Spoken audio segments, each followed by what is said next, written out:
sheeka ayaa laga sheekeeyay cajiib badnayd nin magaalo joogo salliga nabiga sallallahu alayhi wasallam nin magaalo jooga ayaa deyn lagu lahaaday miskiin faqiir sabool ma عنده shay ma hayo markaasuu amaahday lacag 500 diinaar hal aysiyo lacagtii baa la siiyay ninkii baa yiri goormaad soo celinaysaa xilligu u qabtay xilligii baa yimid oo lacagtii baa la yiri keen deyntii 500 diinaar keena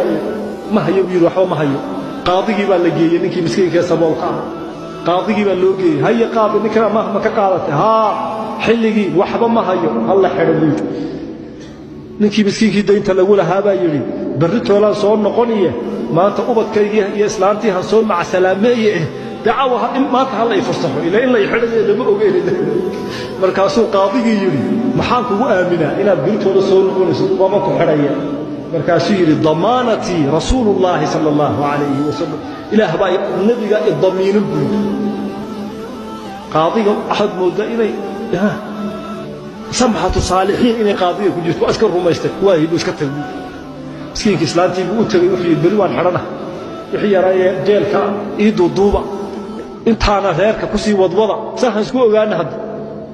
markaas islaantii tiri dhageyso soo saas ma aha oo qaadigii maanta uu ku soo daayay ha muxuu ku soo daayay wax kale markaa waaye cid damiinata rasuulullaahi baan ku haysakay intii bisakay rumaysto waa sakay soo diray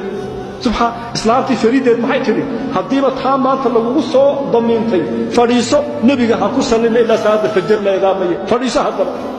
ku salli nabi muhammad sallallahu alayhi wa sallam allahumma salli sayyidi muhammad halkaas nabiga ku salli sallallahu alayhi wa sallam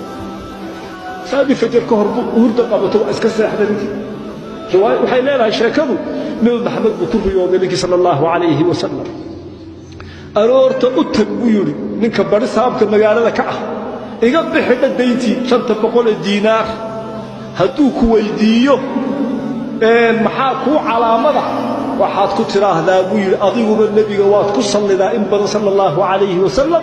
maalintii kun jeer baad ku sallidaa maalintii ugu dambeysay shaki baa ka galay kunkii inuu dhameystiray inaanu dhameystirnay rasuulullaahi wuxuu ku leeyahay way ka dhan tahay intii buu sheegay bari saabkii bay wasawaan sameeyaa 500 horta hoobiyo deyntii iska bixi 2500 na adigu qaado subhana rabbika ninkii 500 deyntiina haysta 2500 na haysta u yimid qaadigii markaasuu yiri horta ballantii waa aniga maanta iskeenay waan imid 500 na waa shantaada hayso buu yiri shantaada hayso sababtaada awgeed baa nabi maxamed ku riyooday aniguna sallallahu alayhi wa sallam qaadigii baa 500 na ana bixinaya tag